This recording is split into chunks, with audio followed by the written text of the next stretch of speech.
Assalamualaikum warahmatullahi wabarakatuh. Alhamdulillah alladzi waffaqana li ta'atihi wa arsyadana ila sabili hudah. Segala puji bagi Allah Jalla Jalaluh yang memberikan bimbingan kepada kita untuk taat dan patuh kepadanya. Dan segala puji baginya yang mengarahkan kita ke jalan-jalan petunjuk yang mengantarkan kepada Allah. Setiap hari kita mengatakan, Iyyaka na'budu wa iyyaka nasta'in.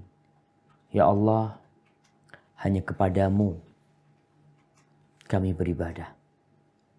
Dan hanya kepadamu kami meminta pertolongan. Tanpa pertolongan Allah, tidak mungkin kita bisa menyelesaikan segala urusan kita. Yang baik semuanya dari Allah. Yang buruk karena perbuatan kita sendiri. Allahumma salli wa sallim ala sayyidina Muhammadin wa ala alihi wa ashabihi ajma'in. Ya Allah, semoga salawat, salam senantiasa Engkau curahkan untuk hamba kekasih-Mu, untuk baginda Nabi kita Muhammad alaihi salatu wassalam, untuk keluarga beliau, untuk istri-istri beliau, untuk putra-putri beliau, dan untuk seluruh sahabat Nabi. Semoga Allah meridhai kita bersama mereka. Amma ba'd. Hari ini kita kembali mengkaji Riyadhus Shalihin, tamannya orang-orang soleh. Semua ingin menjadi orang baik. Semua ingin diridhai dan dicintai Allah Azza wa Jalla.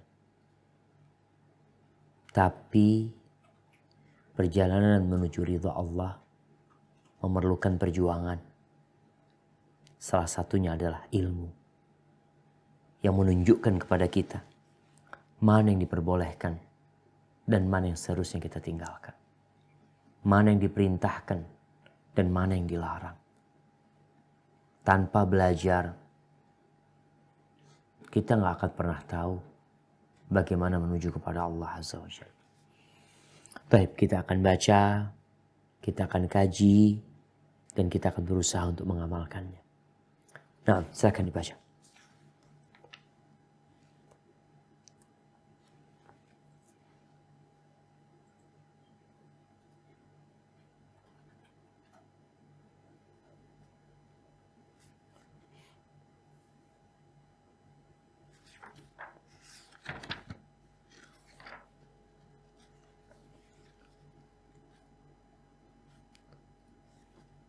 Nah, silahkan.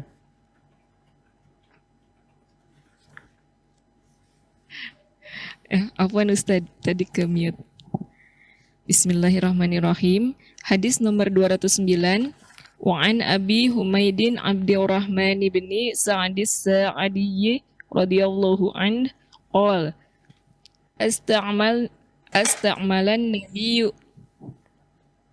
Ista'malan Nabiyyu sallallahu alaihi wasallam rajulan minal azdi yuqal lahu Ibnul Lutbiyati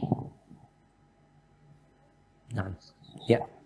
ala sadaqah falamma qadima qala hadza lakum wa hadza uhdiya ilayya faqama Rasulullah sallallahu alaihi wasallam alal mimbari fahamidallah wa asna alaih thumma qala amma ba'du fa inni asta'milu rajula minkum alal amali mimma wallani Allah fayati fayaqulu hadza lakum wa hadza hadiyatun uhdiyat ilayya afala jalasa fi baiti abihi aw ummihi hatta ta'tiyahu hadiyatuhu in kana sadiqah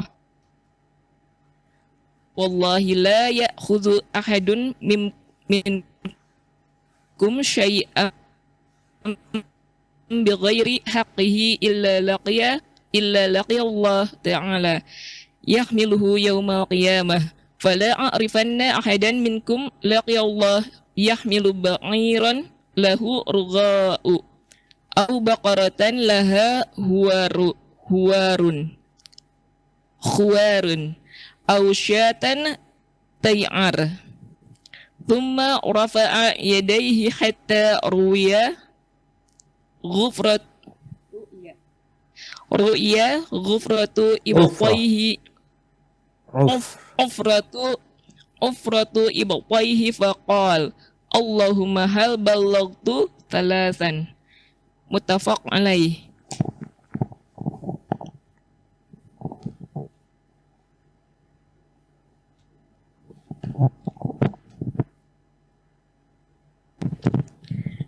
Dari Abu Humaid Abdurrahman bin Sa'id Bin Sa'ad. As-Sa'idi Itu bin Sa'ad ya, bukan Sa'id. Bin Sa'ad. bin Sa'id bin Tidak, salah. Sa'id Bahasa Indonesia yang salah. Yang betul bahasa Arabnya. Bin Sa'ad. bin Sa'ad As-Sa'idi radhiyallahu anhu. Ia bertutur, Rasulullah Shallallahu alaihi wasallam pernah memberikan tugas kepada seseorang dari suku Azdi yang bernama Ibnu Lutbiyah untuk mengumpulkan sedekah atau zakat. Setelah menyelesaikan tugasnya, dia datang kembali dan berkata, "Ini untuk engkau dan ini hadiah yang diberikan kepadaku." Maka Rasulullah Shallallahu alaihi wasallam berdiri di atas mimbar lalu memanjatkan pujian dan sanjungan kepada Allah. Kemudian beliau bersabda, "Amma ba'du, sesungguhnya aku menugaskan salah seorang di antara kalian untuk menyelesaikan suatu tugas yang diberikan Allah kepadaku. Lantas dia melaksanakannya dan berkata, ini untukmu dan ini hadiah yang diberikan kepadaku. Mengapa orang itu tidak duduk-duduk saja di rumah ayah atau ibunya sampai hadiah itu diberikan untuknya? Andai kata dia memang berkata benar. Demi Allah, tidaklah salah seorang di antara kalian mengambil sesuatu yang bukan haknya, melainkan dia akan menghadap Allah Ta'ala pada hari kiamat dengan memikul sesuatu itu. Sungguh, aku tidak ingin melihat salah seorang di antara kalian menghadap Allah dengan memikul unta yang melenguh, sapi yang menguak, ataupun kambing yang mengembik. Kemudian beliau mengangkat kedua tangannya hingga terlihat warna putih kedua ketiak beliau, serasa bersabda, "Ya Allah, bukankah aku telah menyampaikan?" Beliau mengucapkannya 3 kali. Muttafaq alaih. Barakallahu fikum. Jamaah rahimakumullah. Kita telah sampai ke bab 26. Bab larangan berbuat zalim dan perintah mengembalikan hak orang yang dizalimi. Kita sudah mendengar ayat-ayat dan beberapa hadis yang berkaitan dengan kezaliman ini, di mana Allah Azza wa Jalla mengatakan waqad khaba man hamala zulma, maka telah merana, telah sengsara, telah merugi orang yang membawa kezaliman. Di hadis nomor 209 ini sangat berkaitan sekali dengan kondisi kita di negeri kita, di mana korupsi terjadi begitu semaraknya, suap menyuap yang tidak berhenti dari tahun ke tahun, seakan seperti jamur atau cendawan di musim hujan. Semakin ramai public figure yang ditokohkan oleh masyarakat melakukan kezaliman. Namun terkadang mereka merasa yang mereka lakukan bukan kezaliman. Coba kita lihat. Nih, Rasulullah SAW sebagai pemimpin umat Islam pada waktu itu, beliau memerintahkan kepada salah seorang sahabat Disebutkan di sini dia dari Bani Azd yang namanya Ibn Lutbiyah. Dia ditugaskan untuk mengumpulkan zakat. Jadi dahulu Rasulullah SAW mengirim sahabat untuk berangkat ke kampung fulan. Mungkin kalau sekarang ke kecamatan fulan ya, atau ke desa fulan. Untuk mengumpulkan zakat milik orang-orang sana. Yang pertama memudahkan mereka. Mereka tidak lelah untuk menyetorkan zakat mereka.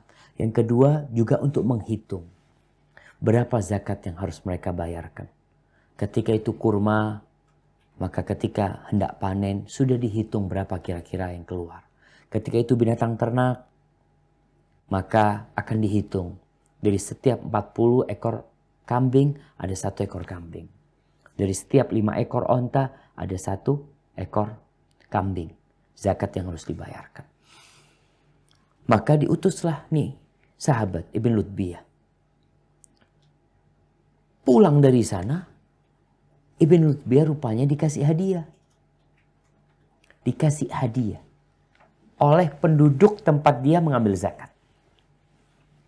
Dia datang mengatakan kepada Rasulullah, ya Rasulullah ini zakatnya. Dia jujur. Dia tidak berdusta. Dia telah menghitung dengan benar. Maka dia berikan ini zakatnya yang dibayarkan oleh Bani Fulan. Dan ini dihadiahkan kepadaku. Dia terus terang. Rasulullah SAW langsung naik ke mimbar. Mengumpulkan para sahabatnya. Karena beliau melihat ada sebuah perbuatan kezaliman. Perbuatan dosa yang dirasa nggak dosa. Buktinya Ibn Lutbiyah dengan penuh kesantaian dia menyampaikan kepada Nabi SAW. Ini zakatnya, ini hadiah buat aku. Dia merasa itu bukan dosa. Maka beliau ingin ini kepada seluruh sahabat. Agar tidak terulang kembali. Agar mereka faham tentang apa yang harus dilakukan dan apa yang harus ditinggalkan. Beliau naik ke mimbarnya berceramah. Setelah memuji Allah dan menyanjungnya, beliau mengatakan, amma ba'd. Fa inni asta'milu rajula minkum. Nih, aku memakai satu orang sebagai amil zakat. Kemudian dia datang membawa zakat dan membawa hadiah. Lalu Nabi SAW mengatakan, afala jalasa fi baiti abih au ummi. Kenapa dia itu nggak duduk di rumah bapaknya, tinggal di rumah ibunya, supaya dia tahu hadiah itu datang nggak kepada dia. Karena hadiah itu sebenarnya pemberian tanpa mengharapkan ganti dan tanpa ada hajat dari yang memberi. Sekedar mau kasih. Ana di rumah tahu-tahu ada yang kirim sesuatu sama ana. Seorang guru di rumahnya ada temannya kasih dia hadiah. Maka Nabi mengatakan, coba dia duduk di rumahnya. Kira-kira hadiah itu datang apa tidak? Kalau hadiah itu berkaitan dengan pekerjaan yang dia sudah mendapatkan imbalan dari pekerjaan itu, hadiah itu nggak boleh diambil. Di negeri kita pun seperti itu kita tahu. Dan Islam sudah membahas masalah ini sejak 1400 tahun yang lalu. Yang berkaitan dengan gratifikasi. Hadiah yang diberikan kepada pejabat negara. Negara harus balikin. Pejabat negara harus membalikan. Kalau enggak akan bermasalah sama dia. Itu sebuah kezaliman. Karena dia mendapatkan hadiah disebabkan dia sedang menjabat. Sedang kunjungan. Sedang bertugas. Yang dalam semua itu orang ini sudah mendapatkan imbalan. Udah digaji. Maka Nabi yang ngasih tahu.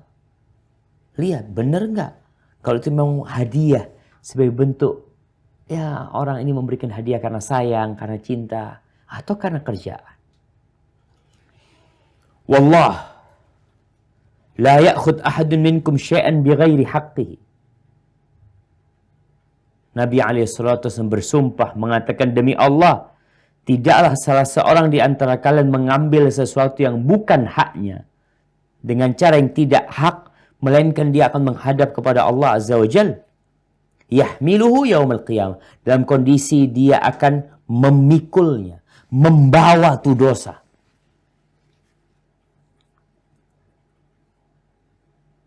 Lalu beliau mengatakan, fala a'rifanna ahadan minkum laqiyallah. Dan beliau mengatakan, sungguh aku tidak ingin melihat salah seorang di antara kalian nanti berjumpa dengan Allah dalam kondisi dia memikul onta. Dalam kondisi memikul sapi yang teriak-teriak, onta yang teriak-teriak, kambing yang mengembik. Karena itu yang dia ambil. Kalau dia ambil yang untuk bangunan, dia akan pikul bangunan tersebut. Kalau dia korupsi aspal yang seharusnya diberikan kepada rakyat, maka dia akan pikul tuh. Tong-tong aspal dia akan pikul. Itu akan terjadi? Nah.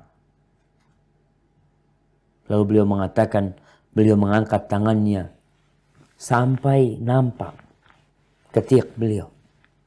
Putihnya ketiak beliau. Karena pakaian dulu jamaah. Ya kalau sekarang kan setinggi apapun anak angkat tidak akan nampak. Karena anak pakai baju. Tapi pakaian dulu, kalau nggak pakai gamis, mereka pakai rida, pakai selendang. Orang kalau pakai selendang seperti orang yang mengenakan pakaian ihram, ketika dia angkat dikit kelihatan. Apalagi di atas mimbar. Nabi SAW menekankan dengan mengatakan, Allahumma hal ballaghtu. Beliau ingin kita semua itu masuk surga. Beliau tidak ingin ada umatnya yang masuk neraka. Beliau tidak ingin melihat ada umatnya di padang mahsyar memikul dosa. Kezaliman yang dia lakukan di dunia, dia akan pikul nanti di padang mahsyar. Mungkin sebagian koruptor, sebagian pencuri, sebagian perampok, sebagian penipu selamat dari hukuman di dunia. Dia tidak diazab. Dia bebas dari penjara. Tapi kata Allah, yauma idzin tu'radun la takhfa minkum khafiyah. Pada hari itu semuanya akan dipamerkan dari kalian. Tidak ada satupun yang tersembunyi. Allah mengetahui. Dan malaikat-malaikat Allah diperintahkan untuk mencatat kezaliman tersebut. Maka buat orang yang pernah mengambil hak orang lain, hak pribadi, hak publik, hak keluarga, hak perusahaan, jangan engkau meremehkan perbuatan itu. Karena kita udah bahas, kezaliman ada 3. Ada kezaliman yang tidak akan diampuni, yaitu kezaliman hamba kepada Allah dengan melakukan kesyirikan. Yang kedua, kezaliman yang Allah akan buka peluang bagi mereka, Allah akan ampuni. Maka kezaliman antara hamba dengan dirinya ketika dia melakukan dosa di bawah kesyirikan. Yang ketiga, ada kezaliman yang tidak akan ditinggalkan sama Allah SWT. Kezaliman kepada orang lain. Maka ketika engkau mengambil hak orang lain, kalau hak itu seberat cincin ini, atau hak itu seberat semut yang kecil, maka engkau akan sengsara dan akan memikul dosa tersebut. Jadi hadiah yang diberikan kepada pegawai itu nggak halal. Yang di kepolisian, yang pegawai negeri, yang urusan birokrasi, kadang-kadang kau mendapatkan amplop, mendapatkan hadiah handphone, mendapatkan hadiah tiket perjalanan gratis, semuanya itu adalah kezaliman. Kalau ada yang mengatakan, Ustaz, saya saling ridho. Nah, tapi engkau tidak punya hak untuk mendapatkan hadiah tersebut. Karena engkau sudah mendapatkan gaji pada hakikatnya. Barakallahu fikum. Baik, lanjutkan.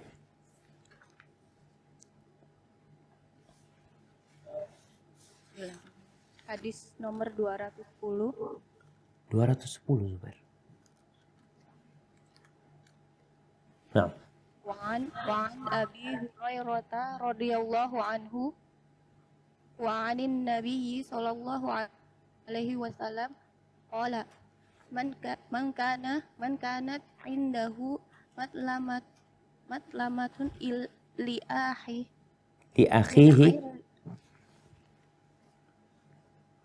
min irdihi aw min syai'i falyatahallalhu minhul yawma qabla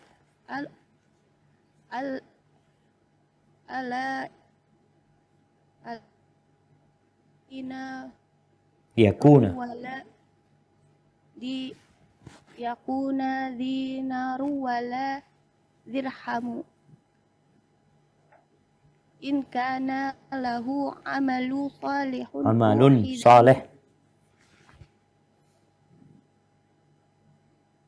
lahu amalun salihun uhidha minhu biqadri matlamatih wa illam yakul lahu hasanatun uhidha min sayyiati sahibihi fahumila alaihi rawahu Bukhari. Dari Abu Hurairah radhiyallahu anhu, Nabi Shallallahu alaihi wasallam beliau bersabda, barang siapa pernah berbuat zalim terhadap saudaranya, baik terhadap kehormatan atau sesuatu hal yang lainnya, maka hendaklah dia meminta dihalalkan darinya meminta maaf sekarang juga sebelum datangnya waktu tatkala dinar dan dirham tidak lagi berarti. Apabila dia mempunyai amal solih, maka amalnya itu akan diambil sesuai dengan kadar kezalimannya, dan apabila dia tidak mempunyai amal kebaikan, maka kejahatan orang yang dizalimi itu akan diambil dan dibebankan kepadanya. Hadis riwayat Bukhari. Barakallahu fiik. Subhanallah. Pengadilan akan ditegakkan. Timbangan-timbangan akan dipasang. Sehingga semua yang pernah melakukan kezaliman, dia akan mendapatkan balasan. Dan semua manusia yang pernah dizalimi, dia akan mendapatkan keadilan. Sebagian kita tidak merasakan keadilan. Mungkin di negerinya, mungkin di kampusnya, mungkin di rumahnya. Maka di sini Rasulullah SAW menggambarkan tentang nanti di hari kiamat. Bagaimana orang-orang yang melakukan kezaliman akan diambil amal soleh yang dia kerjakan sesuai dengan kadar kezalimannya. Ketika dia pernah memukul, maka sesuai dengan kadar tersebut akan ada timbangan nanti. Akan ada yang mengukurnya nanti. Kalau merupakan celaan, dia mencela saudaranya, menghinakan saudaranya, kehormatan dia dilecehkan, maka amal kebajikan dia, haji dia, sholat dia, kalau masih ada akan diberikan sesuai dengan kadar kezaliman dia. Tapi kalau ternyata dia nggak punya amal soleh, udah habis amal soleh dia, karena terlalu banyak kezaliman yang dia lakukan. Ada orang yang menzalimi 10 orang karena dia memimpin 10 orang. Ada orang yang menzalimi 100 orang karena dia menjadi pemimpin atas 100 orang. Ada orang yang menzalimi 100 juta manusia karena dia menjadi pemimpin atas 100 juta manusia. Dan ada orang yang menzalimi 200 jiwa, 300 jiwa, 400 jiwa, entah berapa jiwa yang dia zalimi ketika dia menjadi pemimpin. Maka dikatakan jabatan itu adalah ni'matil murdi'ah wa bi'satil fatimah. Jabatan itu adalah sebaik-baiknya ibu yang menyusui dan seburuk-buruknya yang menyapih anak. Itu orang akan menuntut, meminta keadilan. Nih fulan pernah menghinaku, nih fulan pernah mengambil hartaku, nih fulan pernah menipuku, nih fulan pernah mencaciku di sosmed. Ini fulan pernah memberikan komentar-komentar yang menyakitkan hati. Ini fulan pernah berdusta atas namaku. Semua akan mendapatkan keadilan. Kalau dia punya amal soleh, dia ambil amal solehnya. Ini orang sholat, haji berulang kali, umroh berulang kali, gara-gara makan haknya orang lain, dia ambil tuh. Sampai ketika habis amal kebajikannya, nggak ada lagi emas dan perak di sana. Nggak ada lagi penundaan bayaran, harus dibayar. Maka dosa orang yang dizalimi ini dibebankan kepada dia. Ini salah satu bentuk keadilan karena dia melakukan kezaliman pada fulan. Kemudian dilemparkan ke dalam api neraka. Terus apa yang harus kita lakukan? Maka kata Nabi SAW dalam hadis ini, "Falyatahallalhu minhul yaum." Hendaklah selama masih ada waktu ini, dia minta dihalalkan dirinya. Minta maaf. Dulu aku pernah ngambil hartamu. Dulu aku pernah makan harta negara. Dulu aku. Dan kita bisa melihat sekarang. Ada sebagian koruptor-koruptor yang mulai mengembalikan kerugian negara. Semuanya harus dibalikin. Harus. فَمَنْ يَعْمَلْ مِثْقَالَ ذَرَّةٍ خَيْرًا يَرَهُ. Yang seberat semut hitam itu, dia harus balik. Jangan mengatakan, oh yang besar-besar aja yang dibalikin. Semuanya harus dibalik. Karena kalau tidak jamaah, kita akan bangkrut, pailit. Ketika kita sudah capek sholat, kita capek sedekah, kita lelah berangkat haji, ternyata pahala dari amal kebajikan, kalau dia ikhlas ya, ada pahalanya. Pahala itu akan diberikan kepada orang-orang yang pernah dia sakitin, yang pernah dia zalimin. Baik itu di kehormatannya atau di sesuatu yang dia miliki. Maka kita perlu memohon maaf terhadap orang-orang yang pernah kita zalimin. Kalau enggak, ya sudah. Yang ada kita akan merugi. Sengsara. وَبَدَلَهُمْ سَيِّئَاتُ مَا لَمْ يَكُونُوا يَحْتَسِبُونَ. Akan tampak buat mereka dosa-dosa yang tidak dalam bayangan mereka, ini dosa mereka. Padahal ini dosa orang lain ditimpakan kepada dia gara-gara kezaliman yang pernah dia lakukan. Ada yang membunuh. وَمَنْ يَقْتُلْ مُؤْمِنًا مُتَعَمِّدًا فَجَزَاؤُهُ جَهَنَّمْ. Barang siapa yang membunuh seorang muslim dengan sengaja, balasannya neraka jahanam. Belum lagi dia akan dituntut oleh orang yang pernah dia bunuh. Kalau dia tidak merasakan keadilan di dunia ini, maka ingat seorang muslim harus yakin. Allah mengharamkan kezaliman atas dirinya. Dan mengharamkan kezaliman atas kita semuanya. Baik, lanjut ke hadis 211.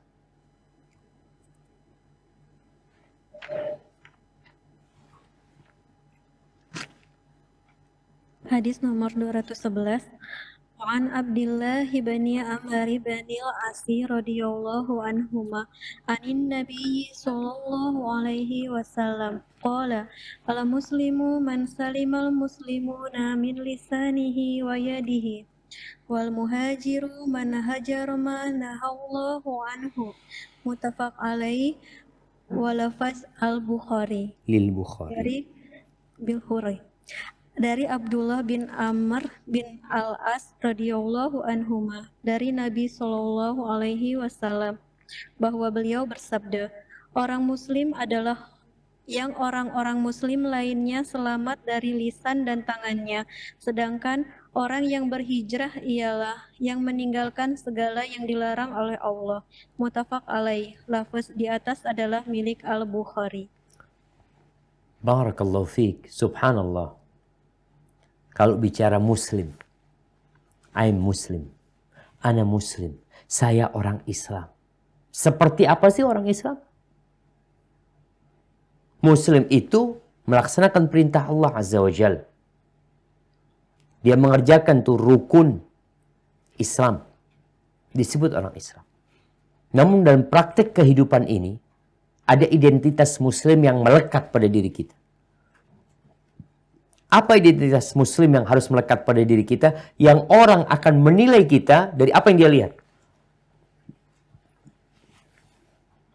Maka kata Nabi SAW, al-muslim, sebutan orang muslim ini, buat seorang yang orang muslim lainnya selamat dari gangguan lisan dan tangannya. Muslim dari asal kata salama, silim, damai, keselamatan. Jadi orang lain tidak akan terganggu dengan muslim. Jadi kalau ada yang memandang muslim itu teroris, beranggapan bahwasanya agama Islam mengajarkan radikalisme, maka itu pandangan yang menyimpang.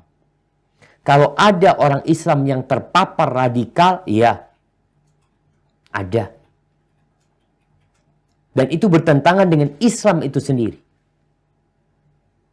Karena sebagian orang berpikir kalau yang melakukan tindakan-tindakan teror, tindakan-tindakan anarkis itu non-muslim, tidak dikatakan teroris.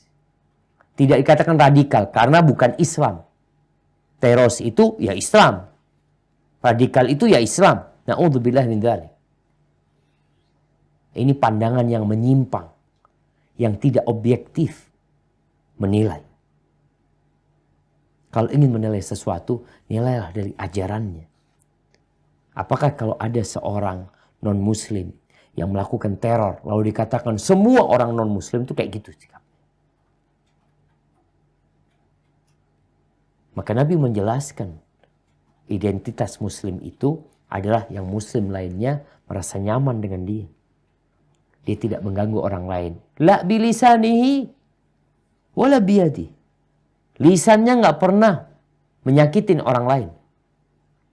Tulisannya tidak pernah kotor, melukain perasaan orang. Enggak. Memang dia ucapkan kebenaran. Walaupun pahit dia ucapkan kebenaran. Tapi tidak menyakitin orang lain. Dan ketika menyampaikan kebenaran, biasanya ada orang yang tersakitin.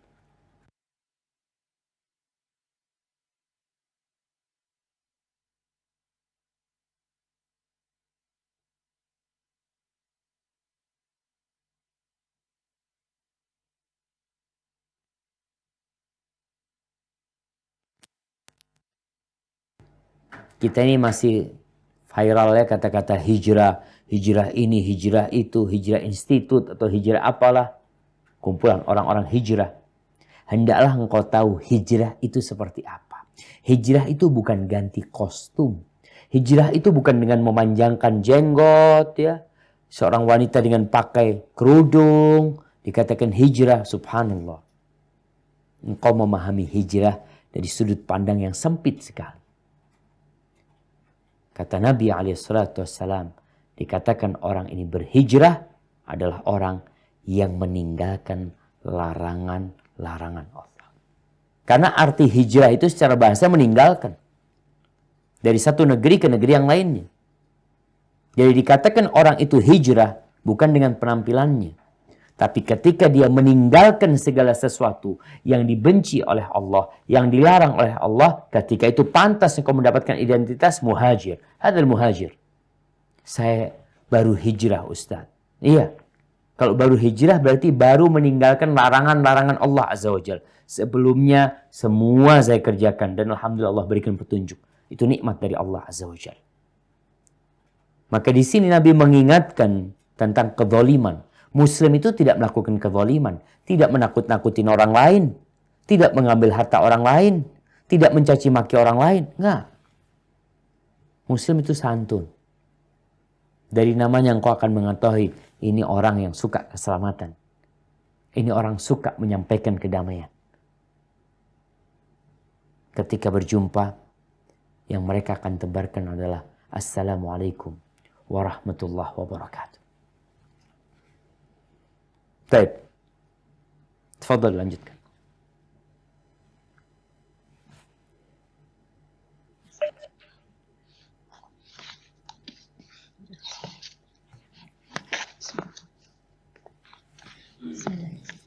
وعنه رضي الله عنهما قال كان على ثقل النبي صلى الله عليه وسلم رجل يقال له كركرة فمات Faqala Rasulullah sallallahu alaihi wasallam huwa finnar.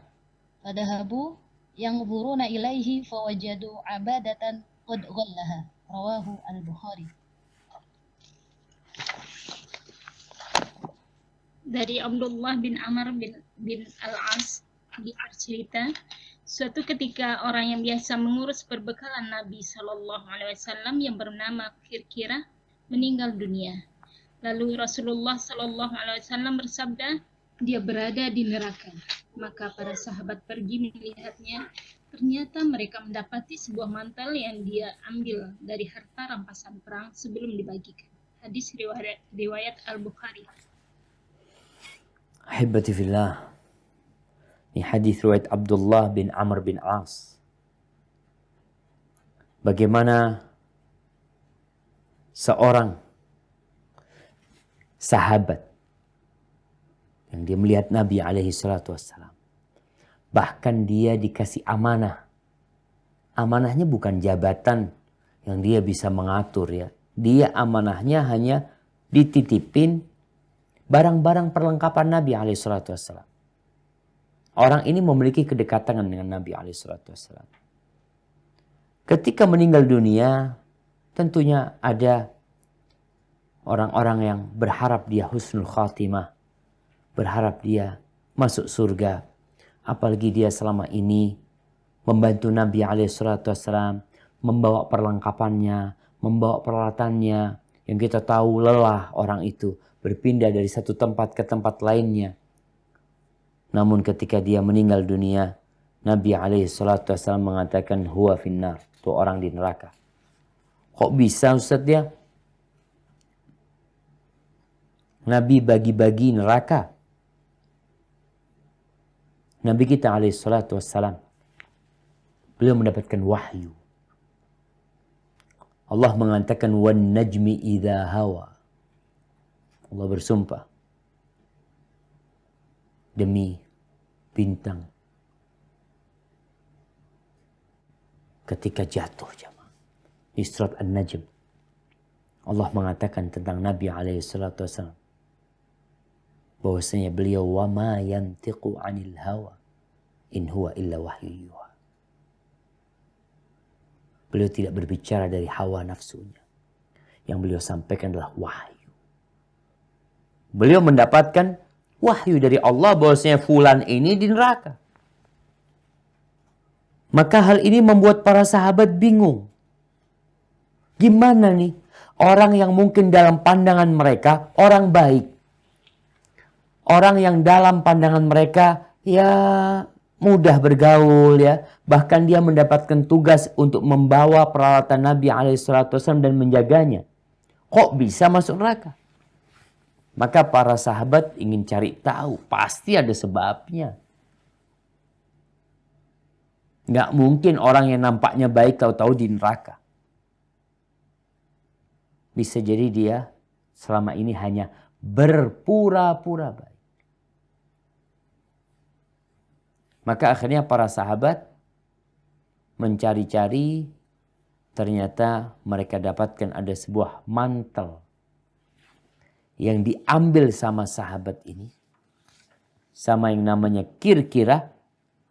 Sebuah mantel, sebuah pakaian yang dia ambil sebelum pembagian harta rampasan perang. Dia milikin.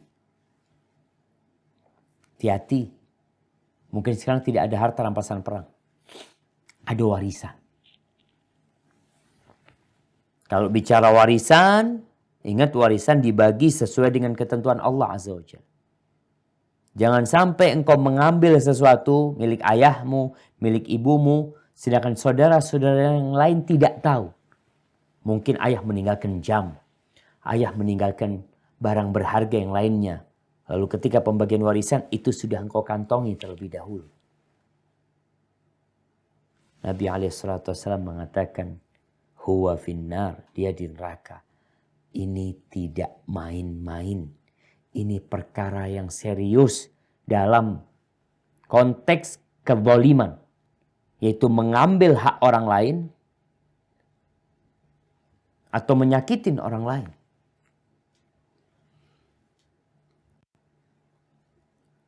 Jamaah,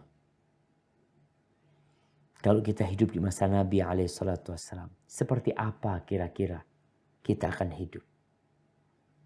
Ada orang-orang yang hidup di masa Nabi SAW yang mereka melihat Rasul dengan mata mereka. Bahkan mereka mungkin berjabatan tangan dengan Nabi SAW. Tapi kata Allah, innal munafiqina fid darkil asfali minan nar. Sesungguhnya orang-orang munafik itu berada di dalam keraknya api neraka. Maka kita perlu berhati-hati. Alhamdulillah kita hidup di masa sekarang ini. Kalau kita melihat ada kezaliman, kita tidak boleh membiarkannya. Apalagi kita yang melakukan kezaliman tersebut. Barakallahu fikum. Nah, mungkin dibaca artinya. Hadis nomor 213.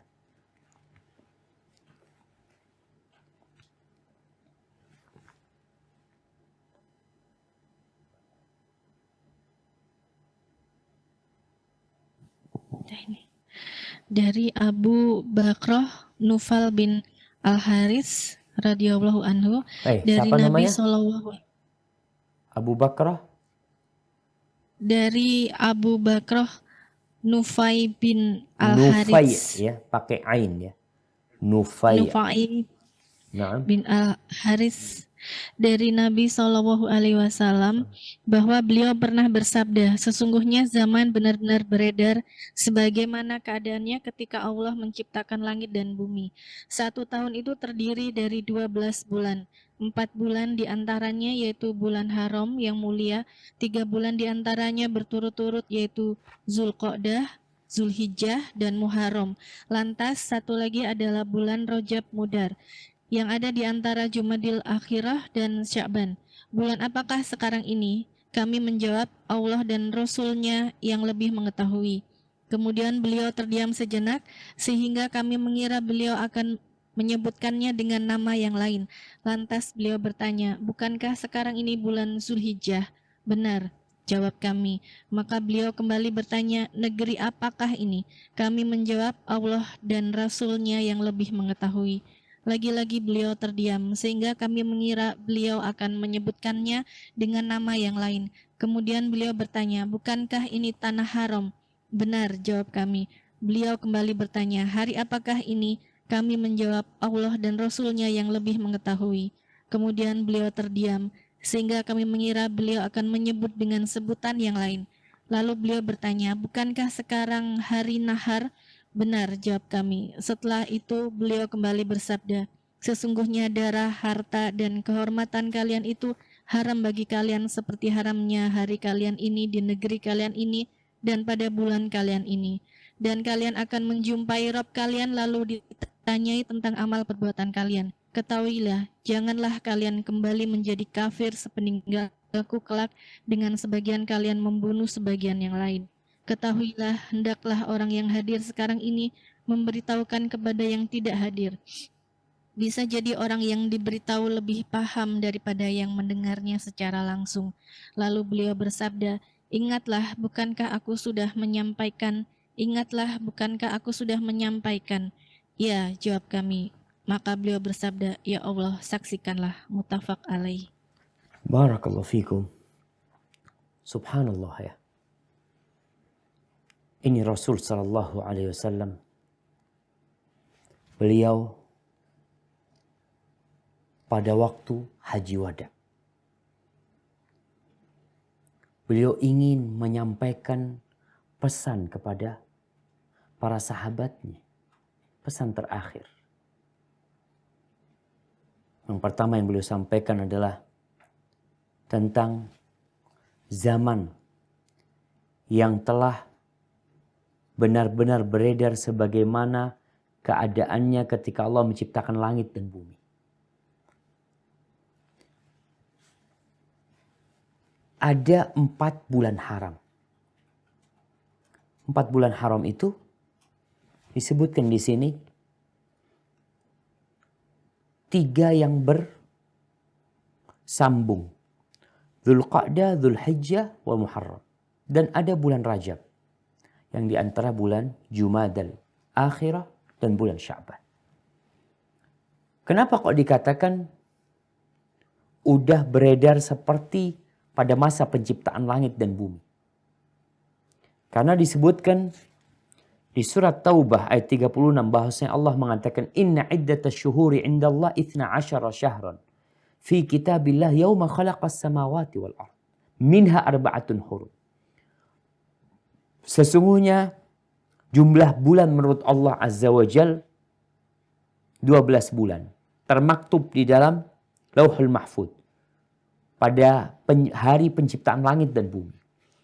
Orang-orang kafir Quraisy ini, karena di bulan-bulan haram tidak boleh perang, mereka kadangkala merubah bulannya.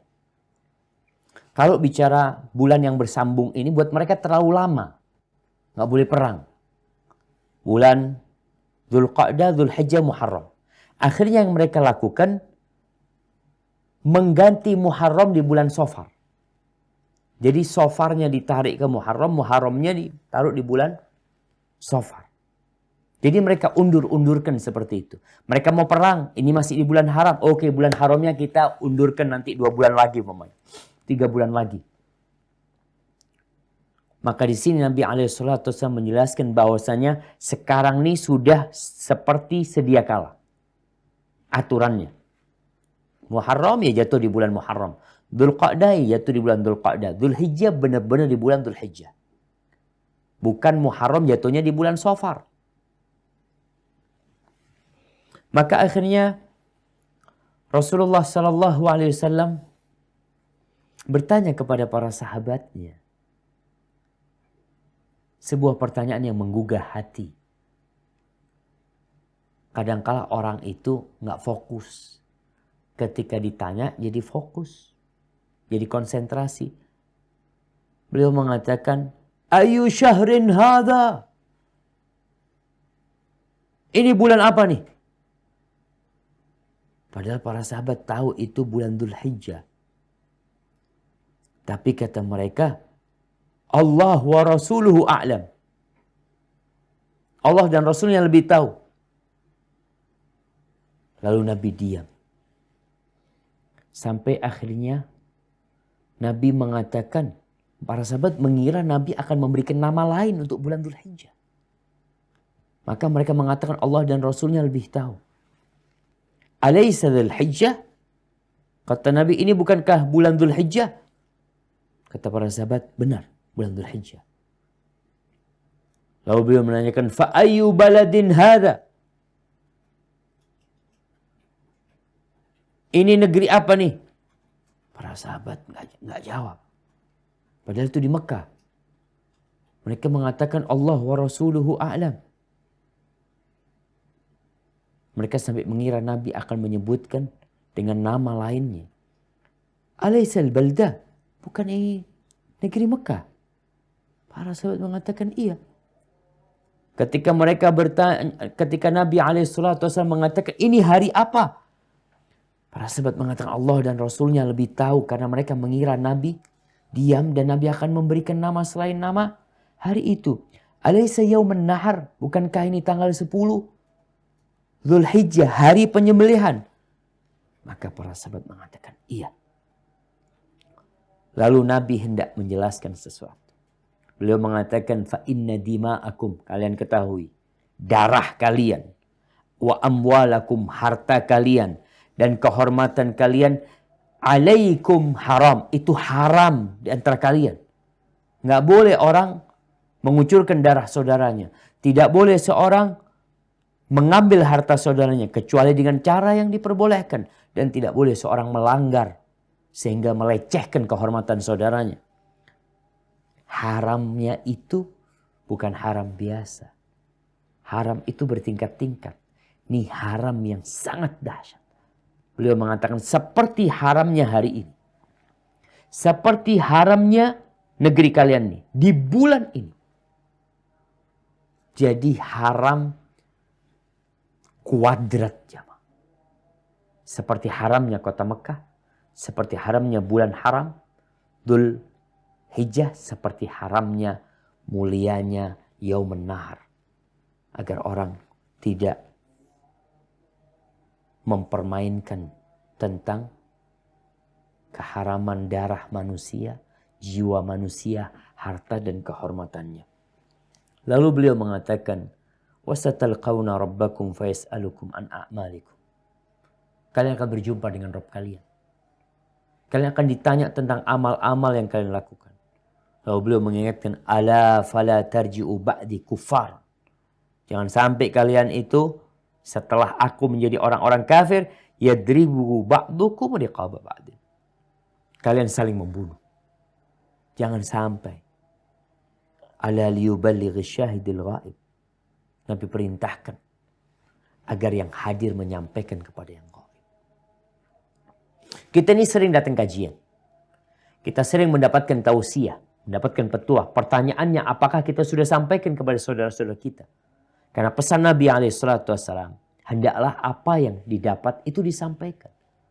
Maka beliau mengatakan yang hadir menyampaikan kepada yang tidak hadir. Lalu beliau mengatakan bisa jadi yang tidak hadir kemudian disampaikan kepada dia petuah sesuai dengan apa yang didengar. Dia lebih faham daripada yang mendengarnya langsung dari Nabi SAW. Karena ada orang yang pandai menghafal tapi tidak pandai memahami dan mencerna. Tapi tetap kita diperintahkan untuk menyampaikan. Lalu Nabi SAW mengatakan, Ala hal ballaghtu, ala hal ballaghtu. Apakah aku sudah sampaikan? Aku sudah sampaikan nih urusan ini. Para sahabat mengatakan, na'am. Lalu Nabi SAW mengatakan, Allahumma syhad. Ya Allah, engkau jadi saksi. Ya Allah. Jadi, berkaitan dengan keharaman harta, keharaman kehormatan, dan keharaman nyawa manusia, khususnya seorang muslim. Yang kita lihat sekarang banyak kali pembunuhan. Hampir setiap hari kita mendengar peristiwa pembunuhan di negeri kita. Yang seakan-akan itu menjadi berita rutin. Karena banyaknya manusia-manusia yang tidak menghargai nyawa orang lain. Banyaknya pencurian. Motor-motor yang dicuri. Banyaknya penghinaan-penghinaan. Fitnah-fitnah yang ditebarkan. Engkau akan berjumpa dengan Allah Azza wa Jalla. Dan Allah akan menghisapmu. Ingat, kalau urusannya sama Allah kita tinggal minta ampun. Tapi kalau urusannya sesama manusia, maka engkau akan lelah. Karena manusia dasarnya pelit dan akan menuntutmu kelak. Baik, fadhal kita masuk ke hadis 214. Hadis nomor 214. Wa'an Abi Umamah Iyas ibni Sa'labatal Harithiyyi radhiyallahu anhu anna Rasulullah sallallahu alaihi wasallam qala man ta'a haqqa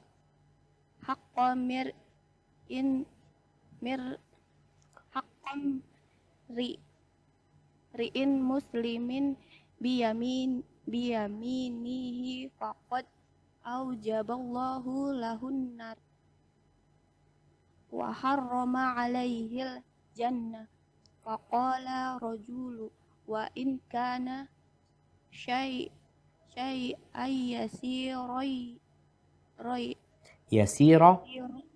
yasira ya Rasulullah qala wa faqala wa in qadiban min araqi rawahu Muslim.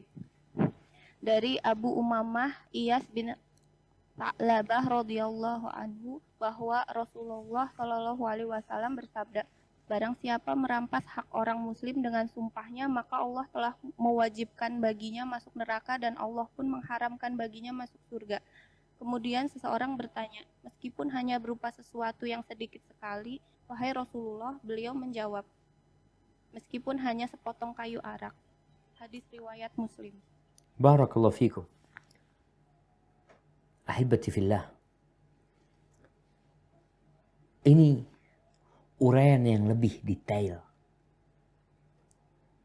dari hadis yang baru saja kita baca.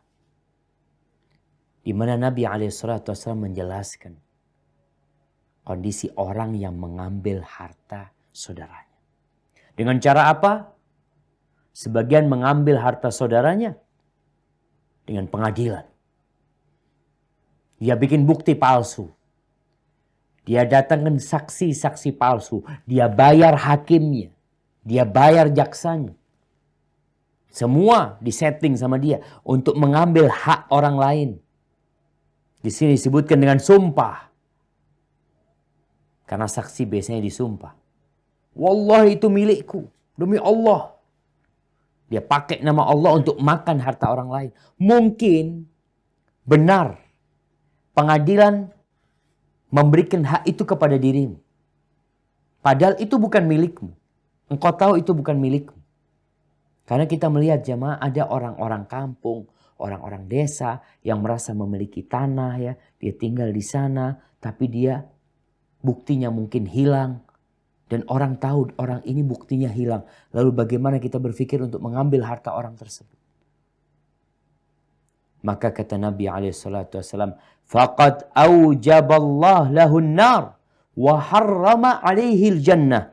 Maka Allah telah mengharamkan bagi dia surga. Dan memastikan dia masuk neraka. Mau masuk surga? Nggak ada, haram masuk surga. Tempatmu di neraka. Lalu sahabat ada yang bertanya. Dia pikir ini untuk sesuatu yang besar ya. Kalau ngambil yang banyak lah. Kalau mungkin yang diambil itu miliaran. Kalau cuma 1 juta. Kalau mungkin 100.000. Pikirnya mungkin nggak apa-apa. Apa kata Nabi alaihi salatu wassalam. Wa in qadiban min ara. Meskipun yang dia ambil itu hanya sepotong kayu arak. Kalau antum lihat di Arab itu, kayu arak ini kayu yang dibikin untuk siwak. Kalau antum pulang dari Masjidil Haram ya, menuju ke hotel, mungkin yang hotelnya di Zamzam Tower sana, ngelihat kanan kiri ada orang yang jual.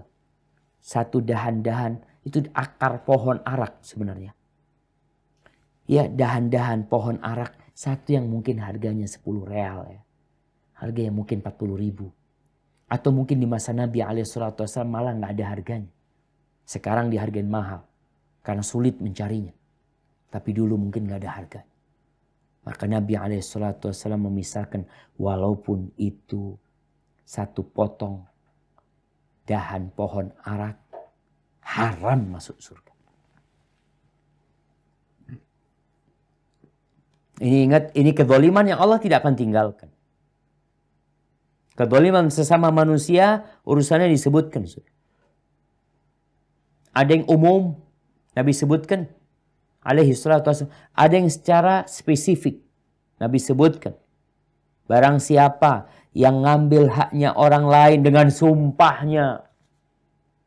Dia datangkan saksi mungkin di pengadilan atau mungkin tanpa pengadilan. Yang lihat ada pulpen bagus, ini pulpenku. Demi Allah pulpenmu. Karena kita tahu jamaah. Al-bayyinatu 'alal mudda'i. Dalam konsep Islam ketika terjadi pertikaian. Umpamanya ada. Ini tablet nih.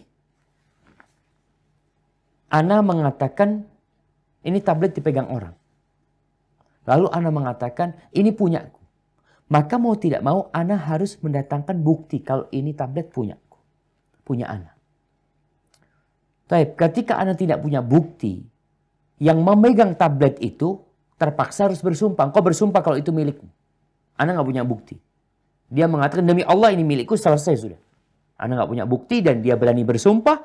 Dan barang siapa yang bersumpah dengan nama Allah, ngambil hak saudaranya, maka haram masuk surga. Dia wajib masuk neraka. Na'udzubillah min dzalik jamaah. Urusannya tidak ringan berkaitan dengan kezaliman ini. Baik. Barakallahu fiik. Lanjutkan. Atau kita masuk ke tanya jawab jemaah. Kalau banyak pertanyaan kita masuk ke sesi tanya jawab. Tapi kalau enggak kita lanjutkan. Dari Oman sih ada beberapa pertanyaan Ustaz. Baik, mungkin kita tanya jawab ya. Karena memang asarnya sekarang lebih cepat lagi. Kemungkinan jam 3 kurang 5 menit itu biasanya udah sholat kita ya. Barakallahu fiik. Baik, silakan. Iya, Assalamualaikum warahmatullahi wabarakatuh, Ustaz. Waalaikumsalam warahmatullahi Mohon izin wabarakatuh. bertanya tentang tadi gratifikasi ya Ustaz ya. Kalau di Indonesia itu biasanya orang tua murid itu kalau misalnya kenaikan kelas atau lulus kelulusan gitu, dia memberikan hadiah kepada guru si anak itu. Apakah itu juga termasuk gratifikasi dan tidak boleh dilakukan oleh orang tua murid dan juga tidak boleh diterima oleh gurunya? Kemudian yang kedua, apabila tanaman kita misalnya atau tanaman buah atau tanaman daun kita itu menjulur ke jalanan atau ke halaman orang lain, apakah buah yang terjulur itu menjadi hak orang lain, bukan pemilik kita sebagai pemilik, atau misalnya kita sebaliknya memperlakukan tanaman orang lain juga seperti apa gitu seharusnya Ustadz? Ya, terima kasih Ustadz. Jazakallah khair. Assalamualaikum warahmatullahi wabarakatuh. Waalaikumsalam warahmatullahi wabarakatuh. Baik, jamaah rahimakumullah. Berkaitan dengan gratifikasi ya. Kita lihat Nabi SAW tidak mempermasalahkan yang memberi.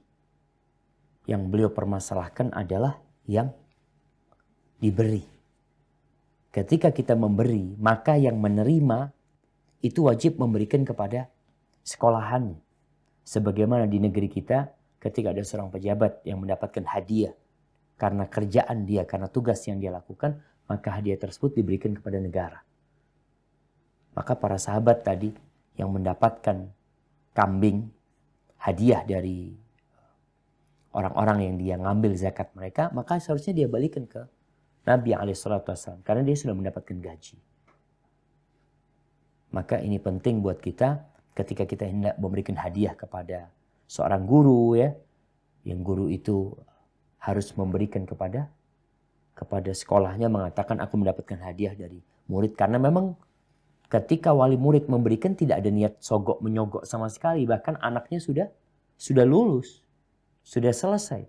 Dan itu juga tidak akan mengganggu dedikasi guru dalam membesarkan anak didiknya. Kecuali kalau anaknya masih ada di dalam sana akan bermasalah. Tapi tetap sebagai seorang guru ketika dia mendapatkan hadiah tersebut, lebih baik dia berikan kepada sekolah. Nanti terserah sekolah. Ketika sekolah memberikan kepada dia, maka insya Allah boleh buat dia. Tapi berkaitan dengan hak tanaman ini jamaah. Kalau ada pohon yang menjulur, pohon mangga menjulur buahnya ke tempat kita ya, maka memang itu menjadi hak yang buah itu ada di tanah tersebut. Di mana dia akan membersihkan apa? Membersihkan daun-daunannya ya. Maka atau yang di jalan ya. Itu hak jalanan yang memang mereka pohonnya itu sudah bukan di rumah orang tersebut. Maka insya Allah kita juga nggak boleh marah, dan tugas kita juga minta maaf kepada mereka karena kita model mengotorin rumah dia, dan kita sampaikan kepada dia kalau mungkin dia nggak tahu atau merasa nggak enak mau ngambil buahnya, katakan fadhol diambil buahnya tersebut karena memang engkau yang harus membersihkan daun-daunan yang jatuh, dan itu juga bukan di tanah kita buah tersebut. Hadza wallahu a'lam bishawab. Nah.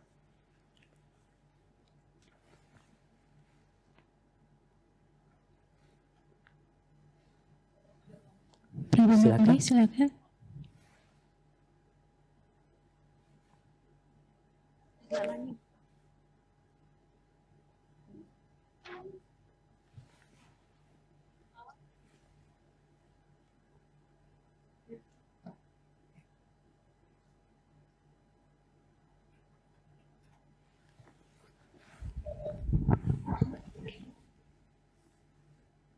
Prabanguli, kalau ada pertanyaan.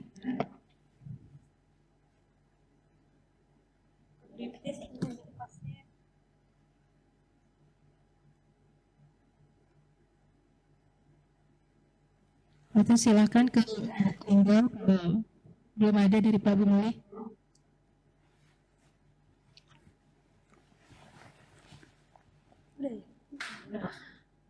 Assalamualaikum Ustadz. Berkenaan dengan pertanyaan yang tadi, kalau misalkan ini kan kita kan di dunia kesehatan, banyak pasiennya. Kalau misalkan kita dikasih sama keluarga pasien sebagai ungkapan terima kasih itu gimana? Terima kasih. Wassalamualaikum warahmatullahi wabarakatuh. Waalaikumsalam warahmatullahi wabarakatuh. Nah, berkaitan dengan tips yang diberikan ya oleh pasien kepada para perawat ya, tinggal dilihat kalau memang rumah sakit membolehkan orang itu mengambilnya, maka silahkan. Tapi kalau tidak, ya dibalikan kepada pihak rumah sakit gitu. Mereka akan memberikan, mereka bukan menyogok ya, mereka hendak memberikan itu kepada pegawai yang ada, kepada perawat yang sedang bertugas. Maka tatkala itu dia menerima hal itu, lalu dia laporkan kepada atasannya, ana menerima seperti ini. Kalau oleh pihak rumah sakit dipersilahkan untuk mengambilnya, maka ahlan wa sahlan. Tapi kalau enggak, maka dia ya berikan ke rumah sakit, jadi hak rumah sakit ketika itu. Karena apa yang kita lakukan sebenarnya sudah mendapatkan gaji, sudah mendapatkan imbalan dari perusahaan tersebut. Jadi bukan kita melakukan servis yang lebih sebenarnya, tapi itu servis yang memang harus kita kerjakan dan kita mendapatkan balasan dari para pasien yang sakit. Hadza wallahu a'lam bissawab. Nah.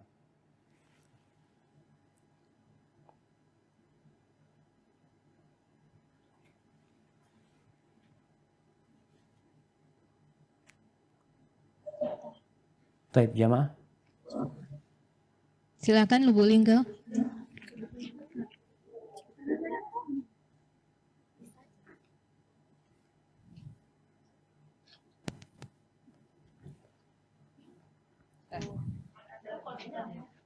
Bismillah. Assalamualaikum. Waalaikumsalam warahmatullahi wabarakatuh.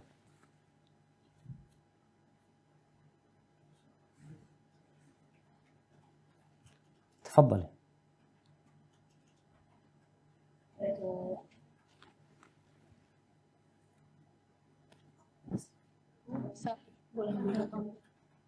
Assalamualaikum. Rabu Muli. Rabu Muli.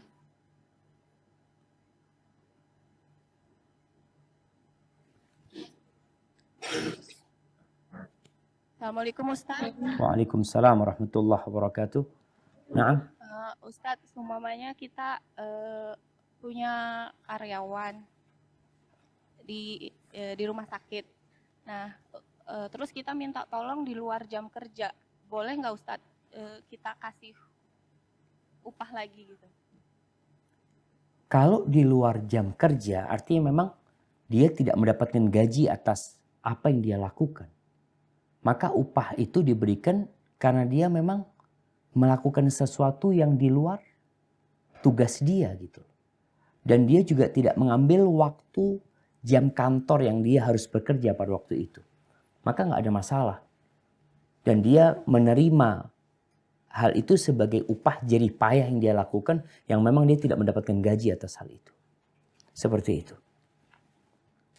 Wallahu a'lam bishawab. Taib jamaah, berkaitan dengan pertanyaan tadi, kok ana ragu berkaitan dengan buah tetangga yang masuk ke halaman kita umpamanya. Jadi yang disebutkan oleh para ulama berkaitan dengan hal ini, yang pertama kalau kita terganggu dengan pohon atau dahan pohon yang masuk ke tempat kita, kita punya hak untuk meminta kepada tetangga untuk memotongnya. Seperti itu. Kemudian dan itu bisa dipaksa dia untuk memotong pohon tersebut karena masuk ke daerah kita. Tapi kalau kita merasa tidak terganggu dan buahnya itu ada di tempat kita, Anda membaca beberapa fatwa ulama, tetap nggak diperbolehkan kita untuk mengambil buah tersebut kecuali dengan izin pemilik pohon tersebut. Walaupun dia itu ada di tanah kita. Jadi memang dulu ketika kita masih di pondok, Allah nas'alullah al-afiyah. Kadangkala memang ada yang berpendapat hakut torik atau hakul jar, ya ini haknya tetangga sudah karena sudah masuk ke tempat tetangga. Tapi tetap pendapat yang lebih kuat, kita tidak boleh mengkonsumsinya kecuali dengan izin tetangga. Dan kalau kita merasa terganggu dengan pohon tersebut, kita bisa menyampaikan keberatan kepada tetangga kita untuk memotong pohon tersebut. Atau kalau mungkin pohon tetangga akarnya masuk ke tembok rumah kita, ke tembok pagar kita sehingga merusak, itu juga kita punya hak agar pohon itu dihilangkan. Karena dalam Islam la darara wa la dirar, kita tidak boleh membahayakan orang lain dan kita tidak boleh membahayakan diri sendiri, atau kita juga tidak boleh membahayakan orang lain. Jadi berkaitan dengan buah tersebut, kalau tadi Anda mengatakan nggak apa-apa, sekarang nggak boleh. Jadi kecuali dengan izin pemiliknya. Kalau antum merasa terganggu dengan daun-daunannya yang mengotorin, maka sampaikan keberatan itu kepada pihak tetangga agar dipotong yang masuk ke halaman kita. Kadang-kala orang mengatakan, Ustaz, dia melarang kita untuk ngambil buahnya dan kita merasa terganggu, ya udah dipotong. Tapi kalau mungkin tetangga nggak apa-apa lah buahnya mau diambil, kita juga makanya nggak apa-apa kalau gitu, biar ke sini kita yang bersih-bersih. Hadza wallahu a'lam bissawab ya. Nah, silakan ada pertanyaan lain. Tes. Langsung. Assalamualaikum warahmatullahi wabarakatuh. Waalaikumsalam warahmatullahi wabarakatuh.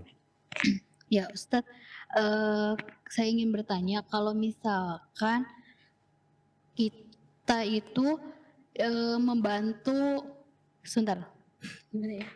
Misalkan ada orang yang menawarkan barang atau produk dia untuk dipakai misalkan di rumah sakit. Lalu kita bantu untuk ke atasan kita supaya barang itu lolos. Nah, ketika sudah lolos misalkan barang itu, tiba-tiba orang yang menawarkan barang sebelumnya nggak pernah ngomong apa-apa, setelah lolos dia ngasih kita tips. Itu hukumnya gimana? Balik lagi ke kita balikan atau kita terima atau seperti apa? Terima kasih. Assalamualaikum warahmatullahi wabarakatuh. Waalaikumsalam warahmatullahi wabarakatuh. Yang pertama dilihat, kalau kita mengajukan kepada atasan kita dan itu bukan bagian kita, bukan termasuk pekerjaan kita. Jadi kita punya teman yang mau jual barang, lalu karena kebetulan anak kerja di tempat itu, anak kenal sama bos, anak sampaikan, bos ini ada orang mau jual barang, mungkin cocok gitu. Dan itu tidak ada hubungan sama pekerjaan kita sebenarnya. Maka insya Allah nggak ada masalah diambil. Karena memang itu bukan bagian kerjaan dia. Dia hanya punya kenalan dan dia tawarkan. Tapi kalau dia itu sebagai pencari barang umpamanya, dia bertugas mencari barang untuk perusahaan. Dan dia ketemu sama fulan, dia tawarkan ke perusahaan, maka dia tidak punya hak untuk menerima dari fulan. Kalau dia terima dari fulan, balikin ke perusahaan. Seperti itu, wallahu a'lam bishawab ya. Dan untuk bab muamalat ini mungkin perlu ditanyakan kepada yang lebih ahli dalam hal ini ya.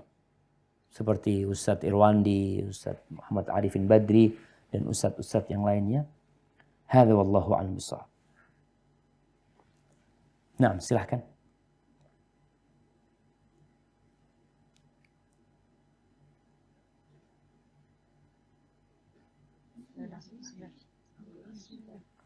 Bismillah. Assalamualaikum Ustadz. Waalaikumsalam warahmatullahi wabarakatuh. Ustadz, Ana ada pertanyaan mengenai penjelasan yang sehubungan dengan koruptor tadi, Ustadz. Ya. Jika seandainya seorang koruptor itu telah menjalani hukuman di dunia, dalam hal ini di penjara, lalu kemudian beliau juga sudah mengembalikan kepada negara uang yang sudah dikorupsinya, apakah kelak di yaumil hisab itu tetap akan mendapatkan hukuman atau perbuatannya itu tetap akan diperhitungkan, Ustadz? Demikian pertanyaan Ana. Syukran, Ustadz. Barakallahu fikum. Nah, tadi kita bahas bagaimana Rasulullah sallallahu alaihi wasallam menyebutkan di hadis yang pertama kita bahas tadi. Nah, hadis 210. Hadis 210 mungkin bisa dilihat di mana Nabi alaihi salatu wasallam mengatakan falyatahallalhu minhul yaum. hendaklah dia meminta maaf agar dihalalkan buat dia. Ketika maafnya diterima dan orang itu tidak menuntut, kemudian orang itu sudah dihukum dan dia harus mengembalikan apa yang dia ambil, selesai insya Allah di akhirat. Karena urusannya sudah selesai di dunia. Tapi yang belum selesai inilah yang nanti akan berkelanjutan. Nanti akan berkelanjutan karena akan ada sidang, karena orang itu belum menghalalkan apa yang dia ambil. Tapi kalau sudah selesai di dunia, dalam artian dia tidak ada yang dia sembunyikan. Contohnya dia ngambil 100 juta, dia balikin 100 juta. Bukan dia ambil 1 miliar, dia kembalikan 100 juta. Masih ada 900 juta yang dia ambil yang harus dia kembalikan. Maka yang seperti itu tentunya belum selesai urusannya. Adapun yang sudah selesai, maka selesai urusannya. Hadza wallahu a'lam bissawab. Nah. Baik, mungkin pertanyaan terakhir. Assalamualaikum Ustaz. Waalaikumsalam warahmatullahi wabarakatuh. Di lingkungan kerja tempat saya itu kebanyakan orang lokal, orang Oman. Dari hal-hal yang kecil sering menyebutkan sumpah, menyebutkan ma Allah, wallahi walsumbillah wasamsa like that. Dan sering saya dengar seperti itu dari hal-hal yang remeh atau yang kecil. Sedangkan terkadang saya juga menyaksikan bahwa mereka itu bohong. Apakah saya harus mempercayainya dan harus diam saja, atau saya harus menanyakan dengan sejelas-jelasnya bahwa dia itu berkata bohong? Kedua, saya mempunyai kakak ya, pernah tua dari saya. Jadi mengatakan demi Allah itu sering seperti latah gitu, seperti biasa gitu. Jadi apakah saya harus menegurnya walaupun itu entah benar atau tidak? Menegurnya dengan ya kita kan di pihak yang muda gitu. Bagaimana sikap yang saya harus lakukan? Terima kasih Pak. Wassalamualaikum warahmatullahi wabarakatuh. Waalaikumsalam warahmatullahi wabarakatuh. Baik, berkaitan dengan sumpah jemaah. Allah itu mengatakan la yu'akhidukumullah billaghwi fi aimanikum. Allah itu tidak akan memberikan hukuman terhadap sumpah yang keluar memang tanpa diniatkan. Jadi memang menjadi bumbu orang ketika berbicara, demi Allah, wallahi ana lapar ya, wallahi ana capek, wallahi ana kepingin istirahat. Yang seperti itu nggak ada masalah. Tapi kalau sudah dia bersumpah berkaitan dengan sesuatu hak, satu berita, sesuatu yang memang diperlukan penekanan atas kejujuran orang tersebut, maka nggak boleh bermain-main dalam hal ini. Dan kita ketika mendengar orang sumpah dengan nama Allah Azza wa Jalla, kita harus percaya. Tapi kalau ternyata terbukti orang itu dusta, maka kita tahu fulan pendusta. Maka di sini kita tidak mempercayainya kembali, kecuali tatkala dia mendatangkan bukti atas kebenaran yang dia ucapkan. Adapun tadi ada orang yang biasa bersumpah ya, latah mungkin dia mengucapkan sumpah, ya tinggal kita tegur dia dengan teguran yang baik. Tapi yang jelas apabila sumpahnya itu adalah sumpah yang merupakan pembicaraan yang biasa karena orang sudah terbiasa dengan lafal sumpah tadi yang ana katakan, seperti wallahi ana kepingin istirahat, wallahi ana kepingin makan ini, wallahi. Maka Allah katakan la yu'akhidukumullah billaghwi fi aimanikum walakin ma kasabat qulubukum. Tapi kalau sumpahnya itu sungguh-sungguh dari hati, maka Allah akan hukum kalian kalau ternyata berdusta. Maka hendaklah seorang hamba tidak bermain-main dengan nama Allah ini, apalagi kalau dia berdusta, agar orang itu percaya dengan ucapan dia. Hadza wallahu a'lam bishawab. Itu yang bisa saya sampaikan di kesempatan kali ini berkaitan dengan masalah tadi yang ana masih ragu ya, buah yang ada di tanahnya tetangga, maka usahakan kita tidak memakannya kecuali dengan izin tetangga tersebut. Kalau ternyata tetangga tersebut tidak memberikan izin kita untuk memakan buahnya dan kita terganggu dengan pohonnya, kita juga boleh minta kepada dia untuk memotong dahan pohon yang masuk ke tanah kita. Hadza wallahu a'lam bishawab. Sampai berjumpa kembali. Insyaallah kita lanjutkan pada pertemuan yang akan datang. Subhanakallahumma wa bihamdika asyhadu an la ilaha illa anta astaghfiruka wa atubu ilaik. Wassalamualaikum warahmatullahi wabarakatuh.